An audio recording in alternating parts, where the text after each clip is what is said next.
Hello everyone, मैं हूँ ऋचा सिंह। स्वागत है आप सभी का स्टडी फ्ले IAS में। और आज हम कंटिन्यू करने वाले हैं कॉन्स्टिट्यूशन एट वर्क के first chapter constitution why and how को।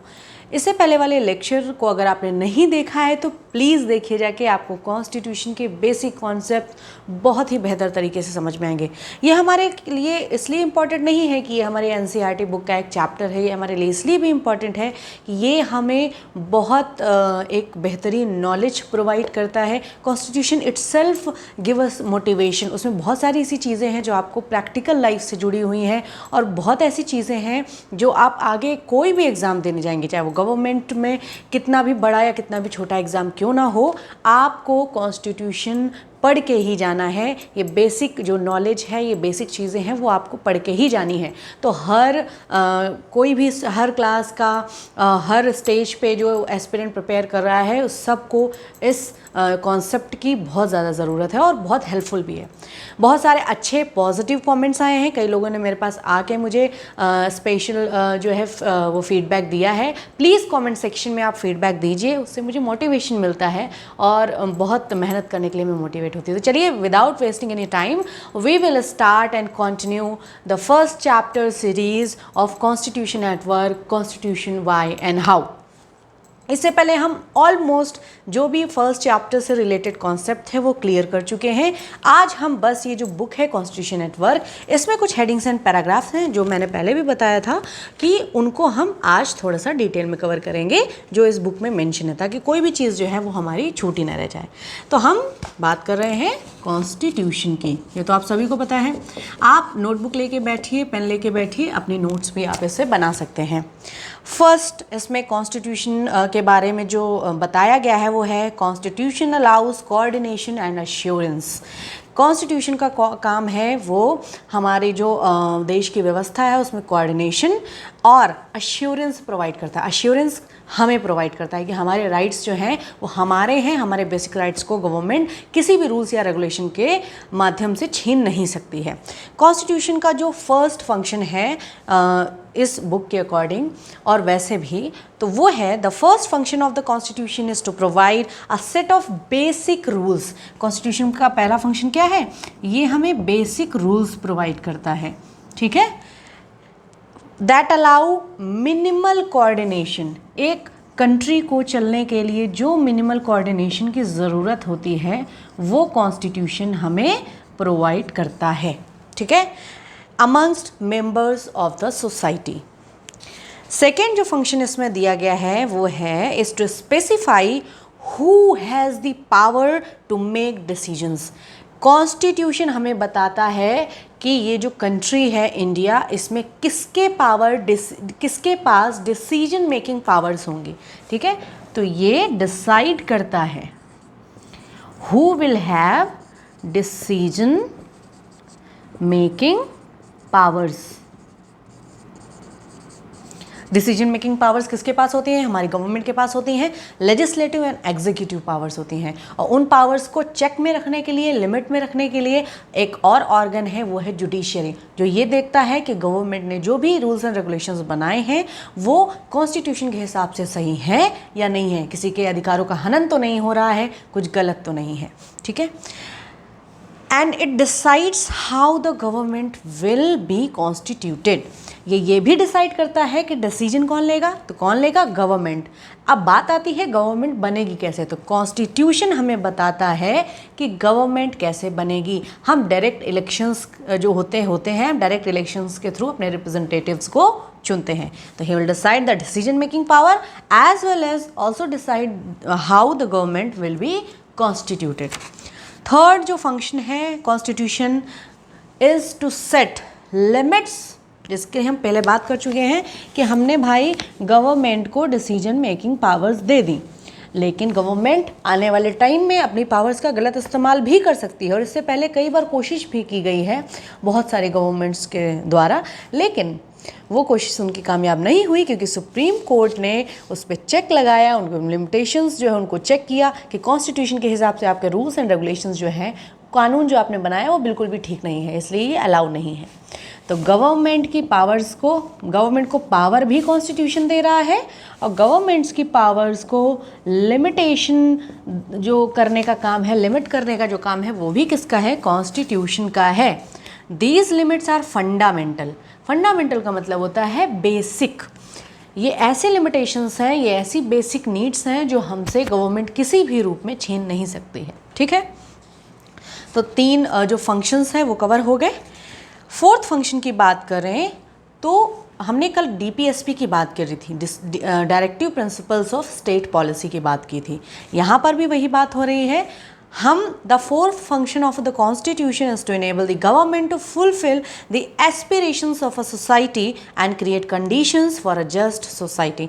एक just and welfare society जो है उसको क्रिएट करने के डायरेक्शंस गवर्नमेंट को कौन दे रहा है? कॉन्स्टिट्यूशन। DPSP का बहुत बड़ा रोल है। एक मोरल जो है ना तरीका कॉन्स्टिट्यूशन का, गवर्नमेंट को सही तरीके से सही राह तक ले जाने के लिए। बोलते हैं ना कि आपको अगर कोई चीज़ डांट के समझाई जा रही है तो आपको नहीं समझ आएगा, लेकिन आपको बोलेगा नहीं नहीं ये अच्छा नहीं है ना, ये आपको पता है ना कि ये चीज़ें सही नहीं है। तो मोरल फोर्स का यूज़ करते हैं हमारे पेरेंट्स। उस मोरालिटी का बहुत बड़ा असर होता है। कई सारी चीज़ें हम गलत करना चाह रहे हैं, लेकिन हम मोरल वैल्यूज़ को ध्यान में रखते हुए वो चीज़ें नहीं करते हैं। तो ये बहुत मोरल पावर, बहुत बड़ी पावर होती है। ठीक है, तो ये जो मोरालिटी है, जो मोरल फोर्स है, वो कॉन्स्टिट्यूशन किसके ऊपर इस्तेमाल करा है? गवर्नमेंट के ऊपर, ताकि गवर्नमेंट ऐसे रूल्स एंड रेगुलेशंस बनाए जो कि हमारे लिए वेलफेयर का काम करे। ठीक है, नेक्स्ट अब इसमें बता रहे हैं fundamental identity of a people. Constitution लोगों की आइडेंटिटी भी डिसाइड करता है। कैसी आइडेंटिटी? पॉलिटिकल आइडेंटिटी डिसाइड करता है। ठीक है, तो हम जो लोग हैं, नागरिक हैं भारत के, उनकी पॉलिटिकल आइडेंटिटी को डिसाइड करना, उसको बनाए रखना, इसका काम भी किसका है? कॉन्स्टिट्यूशन का है। तो it also constitute one's political identity. ये हमें कैसे आइडेंटिटी प्रोवाइड करता है? Political identity, that we are the citizen of India. It also provides moral identity. Moral identity किस फॉर्म में? हमने देखा है ना कि हम अब सिटीजन्स के लिए अगर मोरल आइडेंटिटी की बात करें तो फंडामेंटल ड्यूटीज़ बनाई गई हैं। फंडामेंटल ड्यूटीज़ में हमें बताया गया है कि as a citizen of India हमारी क्या क्या ड्यूटीज़ एंड रिस्पॉन्सिबिलिटी हैं अपने देश के प्रति। तो वो एक मोरल आइडेंटिटी है जो कॉन्स्टिट्यूशन प्रोवाइड करता है। नेक्स्ट बात करें, the third and the final, it may be the case that many basic political and moral values are now shared across different constitutional traditions। तो ये हमें एक नेशनल आइडेंटिटी प्रोवाइड करता है। कैसी आइडेंटिटी प्रोवाइड करता है? नेशनल। अब एक चीज़ याद रखिएगा, आइडेंटिटी मतलब होता है पहचान।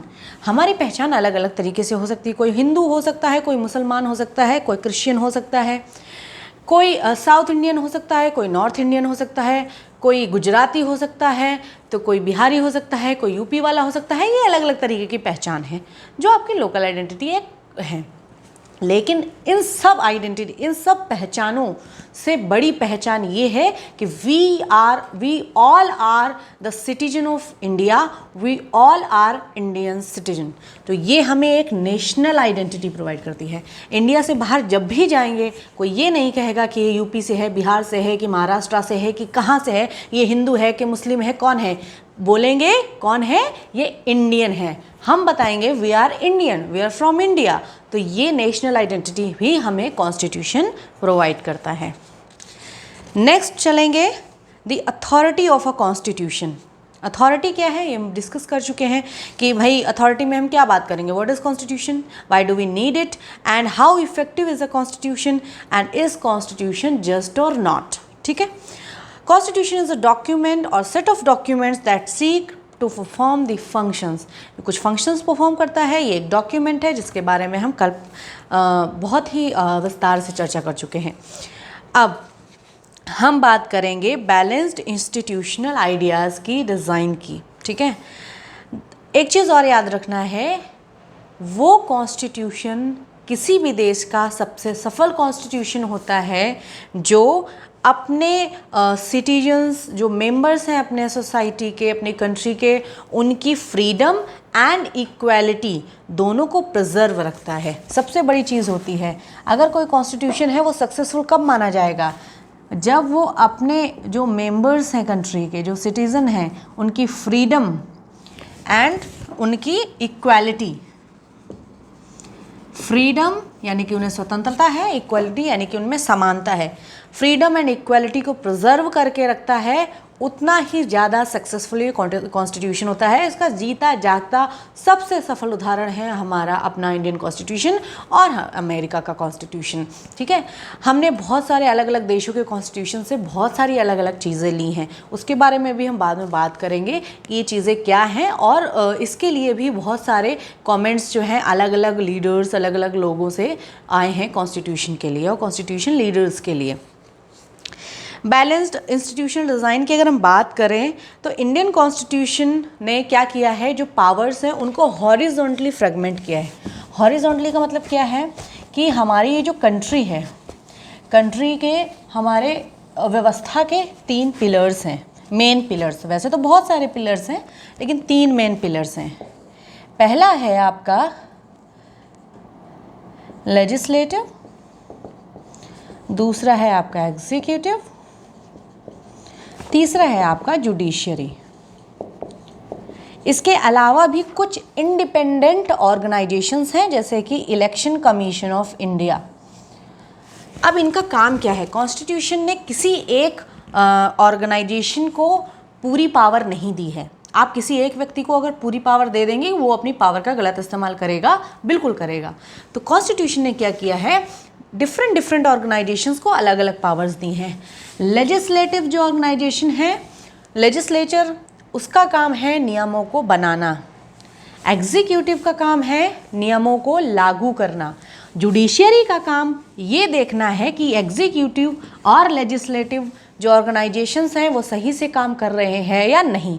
तो ये एक दूसरे पे चेक कर रहे हैं। अगर जुडिशियरी कुछ गलत करती है तो उसके लिए लेजिस्लेचर एंड एग्जीक्यूटिव है, अगर लेजिस्लेचर कुछ गलत काम करती है तो उसके लिए जुडिशियरी है, एग्जीक्यूटिव है।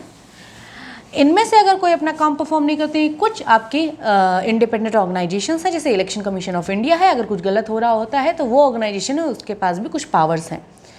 तो इस तरीके से कॉन्स्टिट्यूशन ने पावर्स को हॉरिजॉन्टली डिवाइड किया है अलग अलग ऑर्गेनाइजेशंस के पास, ताकि कोई भी एक ऑर्गेनाइजेशन अपने पावर का इस्तेमाल गलत तरीके से करके कॉन्स्टिट्यूशन को ही ना ख़त्म कर दे। ठीक है ना? तो ये बहुत अच्छी चीज़ जो है हमारे कॉन्स्टिट्यूशन मेकर्स ने ध्यान में रखी हुई है।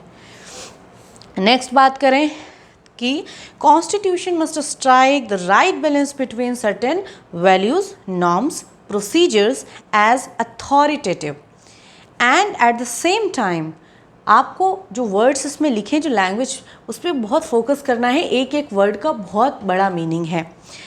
अलाउ इनफ फ्लेक्सिबिलिटी, आपको 2 वर्ड्स इसमें हैं, एक है अथॉरिटेटिव, दूसरा है flexibility in its operations to adapt to changing needs and circumstances. मतलब ये है कॉन्स्टिट्यूशन एक बहुत ही अच्छा बैलेंस इस्टेब्लिश करता है, स्ट्राइक करता है। कुछ वैल्यूज सिस्टम हैं कॉन्स्टिट्यूशन में जो अथॉरिटेटिव हैं, यानी कि जो फिक्स्ड हैं, और ऐसा नहीं है कि कॉन्स्टिट्यूशन जो है वो हमारा बहुत ही कॉम्प्लेक्स है या टफ है, वो दोनों का मिक्स है। ये एक बहुत अच्छा बैलेंस इस्टेब्लिश करता है। एक तरफ कॉन्स्टिट्यूशन जो है उसमें हमें रिजिडिटी देखने को मिलती है, दूसरी तरफ हमें कॉन्स्टिट्यूशन में फ्लेक्सिबिलिटी भी देखने को मिलती है। रिजिडिटी का मतलब क्या होता है? जिसे आसानी से बदला ना जा सके। फ्लेक्सिबिलिटी का मतलब होता है जिसे आसानी से बदला जा सके। बहुत सारे ऐसे प्रोविजंस हैं जिससे हमारे देश की एकता और अखंडता जुड़ी हुई है। उन चीज़ों को, उन मामलों में हमारा कॉन्स्टिट्यूशन रिजिड है कि यूनिटी एंड इंटीग्रिटी के साथ कोई भी आसानी से खिलवाड़ नहीं कर सकता, कोई चेंजेस नहीं कर सकता। इसलिए हमारा कॉन्स्टिट्यूशन रिजिड है। लेकिन आने वाले समय के साथ साथ हमारी नीड्स भी चेंज होती हैं। तो कुछ ऐसी भी चीज़ें हैं जहाँ पर हम आसानी से चेंजेस कर सकते हैं। वो जो फीचर है कॉन्स्टिट्यूशन का वो उसे प्रोवाइड करता है फ्लेक्सिबिलिटी। हमारा कॉन्स्टिट्यूशन रिजिड भी है, जहाँ ज़रूरत है वहाँ रिजिड है, और जहाँ ज़रूरत है वहाँ पे वो फ्लेक्सिबल भी है। ऐसा भी नहीं है कि अगर आपको कोई चेंजेस करने हैं, आपका जो भाई जब हमारा कॉन्स्टिट्यूशन बना था तब ये इंटरनेट और ये आईटी एक्ट ये सब कहाँ हुआ करते थे। इंटरनेट नहीं ऐसा था, इतना डेवलप्ड सिस्टम नहीं था। आज का टाइम है, व्हाट्सएप है, फेसबुक है, बहुत सारे एप्लीकेशंस हैं। तो ये सारी चीज़ें समय के साथ बदल रही हैं। तो हमें समय के साथ नई नई चीज़ें आएंगी तो उनके लिए नए नए नियम भी बनाने पड़ेंगे। तो इसके लिए फ्लेक्सिबिलिटी का होना बहुत ज़रूरी है, ताकि चेंजिंग टाइम के साथ हम नियमों में भी बदलाव कर सकें। उसके लिए कॉन्स्टिट्यूशन में बहुत सारे ऐसे प्रोविजंस हैं जो उसे फ्लेक्सिबल बनाते हैं, और बहुत सारे ऐसे प्रोविजंस हैं जो उसे रिजिड बनाते हैं। कि कुछ कोर वैल्यूज़ हैं, कोर वैल्यूज़ यानी बेसिक वैल्यूज़ हैं जिन्हें आसानी से चेंज नहीं किया जा सकता, और फंडामेंटल वैल्यूज़ के लिए तो सुप्रीम कोर्ट ने कहा है कि वो हमने चेंज नहीं की जा सकती, बिल्कुल भी वो हमसे नहीं ली जा सकती, वो हमारे बेसिक अधिकार हैं। तो अगर हम बोलें कि a successful constitution strike the right balance between preserving core values and adapting them to their new circumstances. एक तरफ हम अपनी कोर वैल्यूज़ को भी प्रिजर्व किए हुए हैं, साथ ही साथ दूसरी तरफ हम न्यू सर्कमस्टांसेस जो हैं, न्यू चेंजेस हैं, वो भी हम अडाप्ट कर रहे हैं। एक सिंपल सा प्रैक्टिकल लाइफ एग्जांपल देते हैं। मान लीजिए एक हम सनातनी हैं, हिंदू फैमिली से हैं, हमारे कुछ कोर कल्चरल वैल्यूज़ हैं, उनको हम फॉलो करते हैं। साथ ही साथ आज का इन्वायरमेंट चेंज हो रहा है, तो चेंजिंग इन्वायरमेंट के साथ हमारी लाइफस्टाइल भी चेंज हुई है, तो वो लाइफस्टाइल भी हमने अडॉप्ट की है। तो एक तरफ हम अपनी जो कोर वैल्यूज़ हैं उनको पकड़े हुए हैं, उनको संभाले हुए हैं, दूसरी तरफ चेंजिंग सर्कमस्टांसेस के साथ साथ हमारा लिविंग जो लाइफस्टाइल है, लिविंग स्टैंडर्ड है, वो भी हम चेंज कर रहे हैं। दोनों चीज़ें हैं। सॉरी। तो ये चीज़ें जो है वो हमें ध्यान रखनी है कि हमें दोनों चीज़ों में बैलेंस बिठा के रखना है। ना हमें इतना फ्लेक्सिबल होना है कि हमारा जो बेसिक पहचान है वो ही ख़त्म हो जाए, ठीक है ना। इतना भी फ्लेक्सिबल नहीं होना है कोई आके हमारी पहचान ही ख़त्म कर जाए, और इतना भी रिजिड नहीं होना है कि हम अपने किसी एक चीज़ पर इतना रिजिड हो जाएं कि बदलते हुए सर्कमस्टांसेस में हम चेंजेस ही ना ला पाएँ, तो वो भी चीज़ ख़त्म हो जाती है। अगर एक पेड़ है, बहुत अच्छा एग्जाम्पल है, पेड़ है, नॉर्मल डेज में क्या होता है, सीधा खड़ा रहता है, बहुत आंधी तूफान सुनामी आता है, जो पेड़ परिस्थिति के हिसाब से झुकते नहीं हैं, हवा चली, आंधी आई, तूफान आया, जो झुक गए वो बच गए। जो खड़े रहे, जिन्होंने अपनी पोजीशन को चेंज ही नहीं किया जबकि ज़रूरत थी चेंज करने की। अब यहाँ पर आपको समझना है ज़रूरत का, कि कहाँ आपको ज़रूरत है चेंज करने की और कहाँ आपको ज़रूरत नहीं है। आप नॉर्मल सिचुएशन चल रही है, आप जैसे चल रहे हैं वैसे चल रहे हैं, लेकिन अगर ऐसी कंडीशन आती है कि आपको कुछ चेंजेस करने पड़ते हैं, आप वो चेंजेस अडॉप्ट करते हैं, तो यू विल सर्वाइव, ठीक है ना। ये एक छोटा सा एग्जाम्पल है इस चीज़ को समझने के लिए। तो कॉन्स्टिट्यूशन एक बहुत ही बेहतरीन बैलेंस एस्टैब्लिश करता है रिजिडिटी फ्लेक्सिबिलिटी के बीच में, कोर वैल्यूज़ जो हैं उनको प्रिजर्व करके रखता है, साथ ही साथ जो न्यू चेंजेस हैं उन्हें भी अडॉप्ट करके चलता है।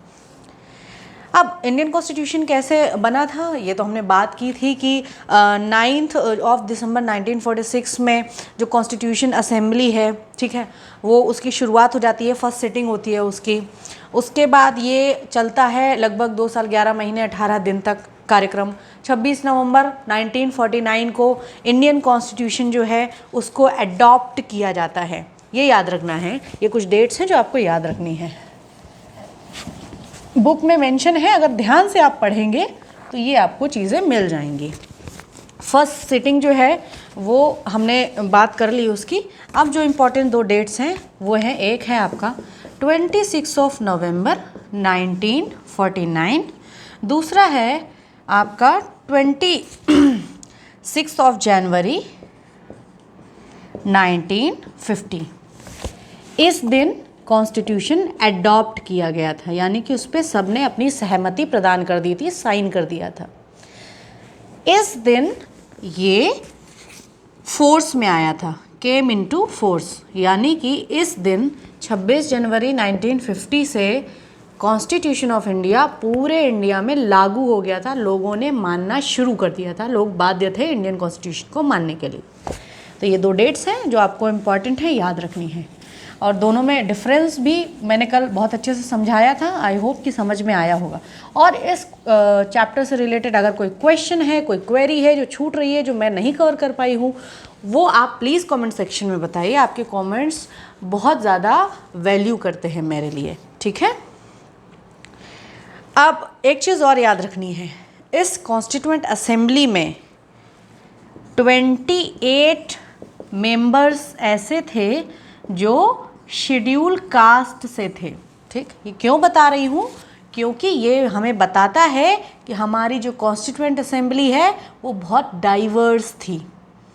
उसमें किसी एक वर्ग या एक क्षेत्र या एक भाषा के लोगों का आधिपत्य नहीं था। अलग अलग जगह से लोग आए थे, अलग अलग जाति के लोग थे, अलग अलग धर्म के लोग थे, अलग अलग भाषाओं के लोग थे। तो डाइवर्सिटी थी। इसका सबसे इम्पोर्टेंस डाइवर्सिटी का क्यों है, क्यों ये हमें बताता है कि कॉन्स्टिट्यूशन में पूरे जो भारत की डाइवर्सिटी है उसका जो है वो हिस्सा है, उसमें उनका सबका योगदान है। हम ये नहीं कह सकते कि किसी एक व्यक्ति ने हमारे ऊपर कॉन्स्टिट्यूशन थोपा है। बहुत सारे लोग थे, अलग अलग डाइवर्स रीजन्स के थे, लैंग्वेजेस के थे और रिलीजन के थे। उन्होंने सब ने अपना अपना कंट्रीब्यूशन दिया है, तब जाके इंडियन कॉन्स्टिट्यूशन तैयार हुआ है। इसीलिए इंडियन कॉन्स्टिट्यूशन की इतनी वैल्यू है। हर धर्म, हर समाज, हर क्षेत्र, हर व्यक्ति जो है इसको सम्मान देता है। अब बात करें इसमें आगे तो बाकी सब चीज़ें तो हम डिस्कस कर चुके हैं। ये कुछ मेन हेडिंग्स थी, आपकी बुक में थी, जिन्हें डिस्कस करना रह गया था। प्रीएम्बल की बात हमने करी थी, तो प्रीएम्बल जो है इसके पहले जो नेहरू जी हैं उन्होंने एक ऑब्जेक्टिव रेजोल्यूशन पास किया था। इसमें ऑब्जेक्टिव रेजोल्यूशन जो है दिया गया है, उसी से प्रेरित होकर ही जो प्रीएम्बल है उसका जो मतलब रूपरेखा है वो तैयार की गई थी। आप देखिएगा, बहुत ही अच्छा है। इसमें बताया गया है कि हमारा देश कैसा होना चाहिए, हमारे देश के लोगों के रिस्पॉन्सिबिलिटीज़ कैसी होनी चाहिए, क्या क्या चीज़ें हमारे देश में होनी चाहिए। हम एक बोलते हैं ना कि हम एक खाका तैयार करते हैं कि हमें ऐसा देश चाहिए, ठीक है। तो वो चीज़ इस ऑब्जेक्टिव रेजोल्यूशन में बताई गई है। अब कुछ लोग बोलते हैं कि इंडियन कॉन्स्टिट्यूशन जो है वो बोरो किया गया कॉन्स्टिट्यूशन है, उधार लिया हुआ कॉन्स्टिट्यूशन है, उसमें अपनी कोई चीज़ें नहीं हैं। तो देखिए, एक बात समझिए, चाणक्य ने कहा था कि व्यक्ति अगर अपने जीवन में सारे एक्सपीरियंसेस लेना चाहेगा तो उसकी उम्र कम पड़ जाएगी।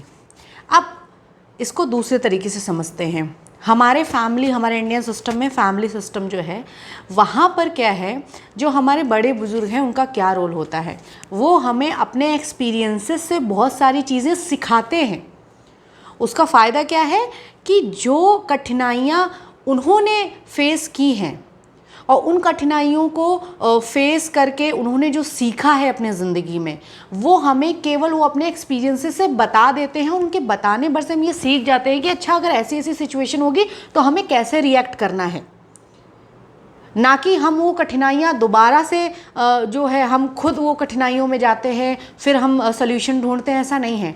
वो कठिनाइयाँ वो ऑलरेडी झेल चुके हैं, वो परेशानियों से निकल चुके हैं, वो अपने एक्सपीरियंसेस से आपको बहुत ज्ञान देते हैं जो हमारे लाइफ में बहुत काम आता है।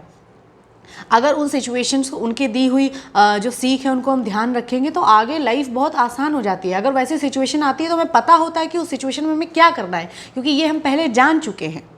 तो हमें दूसरों से एक्सपीरियंस से सीखना चाहिए, इसमें कोई गलती नहीं है।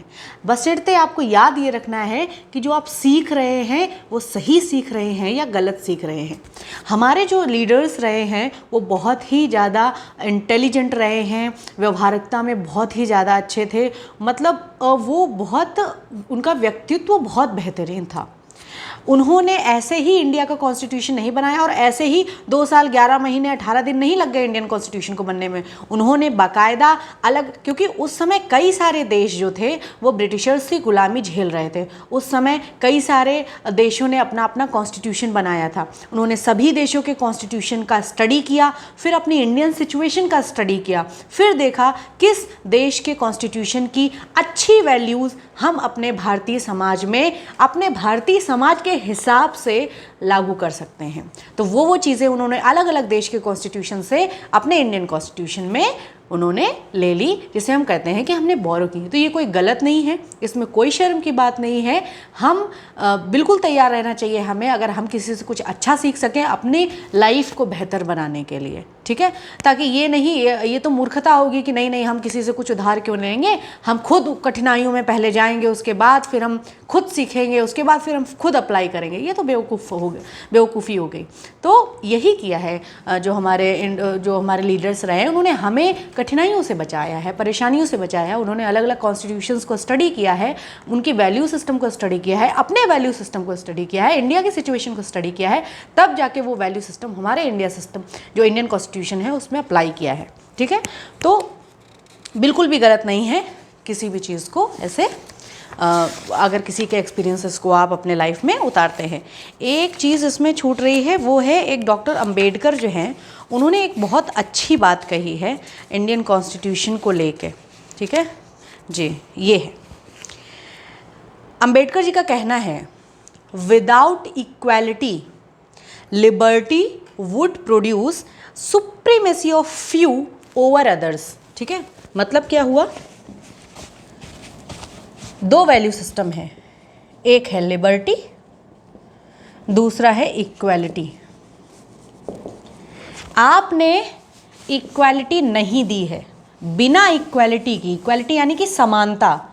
समाज में यदि समानता नहीं होगी और अगर आप सबको स्वतंत्रता दे देंगे बिना समानता के, बिना इक्वालिटी के, अगर आप लिबर्टी दे देंगे, तो जो कुछ लोग ऊंचे पोजीशन पे हैं वो अपने निचले पोजीशन के लोगों पर आधिपत्य जमाएंगे, उनका शोषण करेंगे। ये बिल्कुल आपका श्योर है, ठीक है। तो अगर आप आज़ादी दे रहे हैं तो आपको उससे के साथ साथ इक्वालिटी यानी कि समानता भी देनी है। दूसरी तरफ अगर आपने क्या किया, इक्वालिटी दे दी लेकिन आज़ादी नहीं दी है, लिबर्टी नहीं दी है, liberty of thought, liberty of expression, कि हम इक्वल तो हैं लेकिन हम फ्री तरीके से अपने विचारों को प्रकट नहीं कर सकते, अपने रिलीजन को फॉलो नहीं कर सकते। हमारे माइंड में अगर कोई इनोवेशन आ रहा है उसे भी हम नहीं एक्सप्रेस कर सकते। तो इससे क्या, जो टैलेंट है ना, टैलेंट है, इनोवेशन है, ठीक है, वो मर जाएगा। इक्वालिटी है लेकिन फ्रीडम नहीं है उसको एक्सप्रेस करने के लिए। तो जब फ्रीडम नहीं होगी, हम डेवलप कब होते हैं, जब हम फ्रीली चीज़ों को सोचते हैं, एक्सप्रेस करते हैं, तभी तो हम एक्सपेरिमेंट्स कर पाएंगे। जब हमें फ्रीडम होगी, फ्रीडम ही नहीं होगी, हम एक्सपेरिमेंट्स ही नहीं कर पाएंगे, अपने थॉट्स एंड जो एक्सप्रेशंस हैं उनको हम जाहिर ही नहीं कर पाएंगे, तो हम आगे डेवलप कर ही नहीं पाएंगे। तो अगर बिना आपने इक्वालिटी दे दी लेकिन लिबर्टी नहीं दी है तो भी काम नहीं चलेगा, लिबर्टी दे दी लेकिन इक्वालिटी नहीं दी है तो भी काम नहीं चलेगा।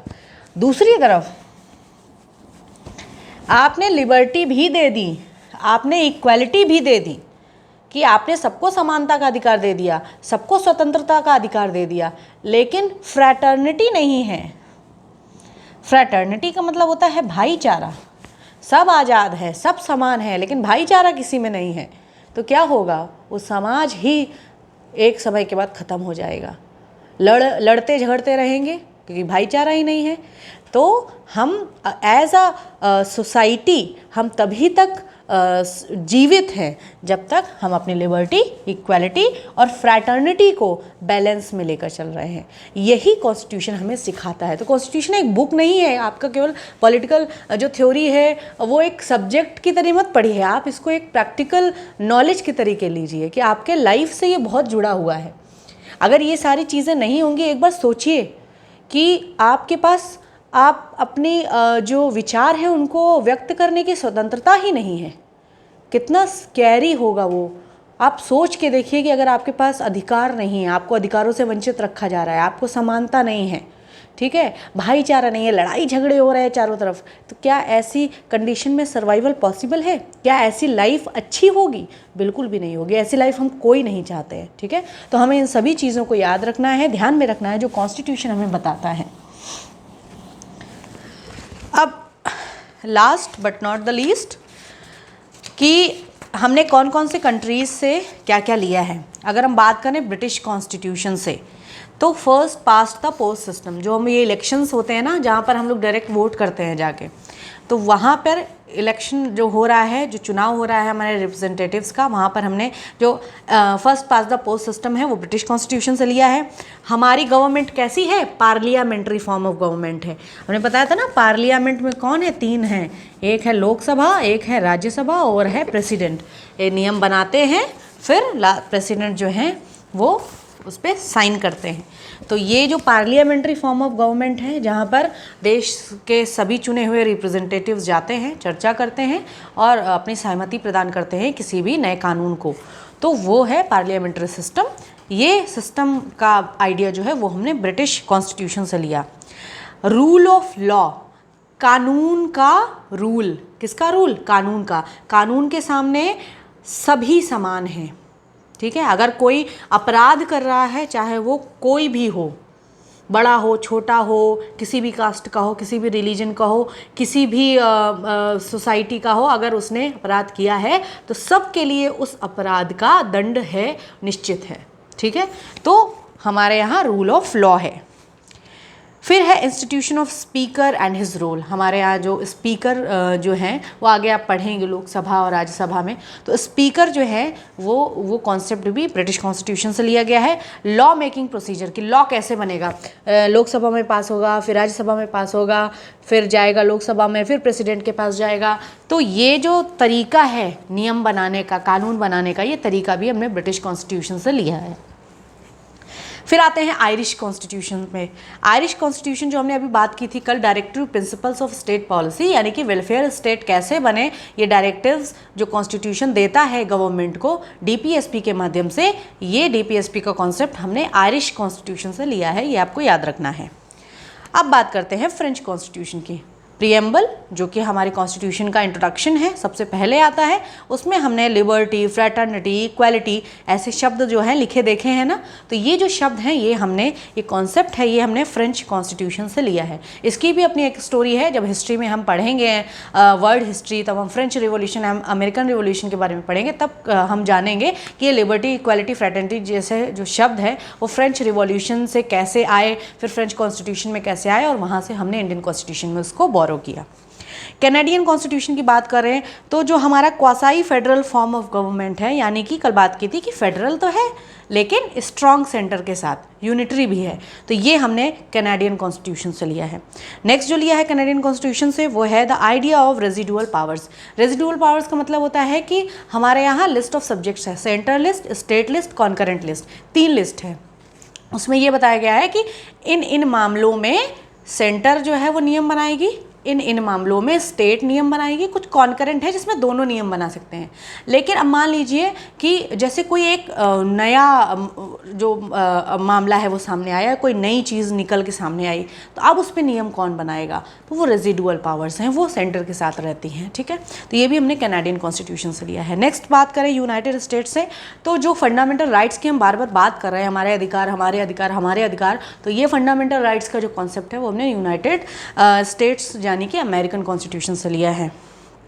पावर ऑफ जुडिशियल रिव्यू, जो हम बात कर चुके हैं कि अगर लेजिस्लेटिव एग्जीक्यूटिव अपने जो फंक्शंस हैं वो अच्छे से परफॉर्म नहीं करती है, उस पर जुडिशियल रिव्यू यानी कि जुडिशियल उनको रिव्यू कर सकती है, ठीक है, उनमें सवाल खड़ा कर सकती है। तो जो पावर ऑफ जुडिशियल रिव्यू है ये कॉन्सेप्ट, और इंडिपेंडेंस ऑफ जुडिशियरी की जुडिशरी जो है वो इंडिपेंडेंट है, उस पर किसी का भी दबाव नहीं है, ना एग्जीक्यूटिव का ना लेजिस्लेटिव का, वो इंडिपेंडेंट है, इंडिपेंडेंटली जो है वो काम करता है। ये भी हमने यूनाइटेड स्टेट्स ऑफ के जो कॉन्स्टिट्यूशन है उससे लिए है। है। यहाँ से ये आपका जो चैप्टर है वो ख़त्म होता है। फिर मिलते हैं अगले लेक्चर में चैप्टर 2 के साथ, जिसमें हम डिटेल में बात करेंगे rights in the Indian constitution. I hope कि आपको समझ में आया होगा। अगर आया है तो प्लीज़ लाइक करिए, शेयर कीजिए, सब्सक्राइब कीजिए, ज़्यादा से ज़्यादा लोगों तक पहुँचाइए और कमेंट सेक्शन में कमेंट ज़रूर करके जाइए, मुझे बहुत अच्छा लगेगा। Thank you very much, thank you for watching.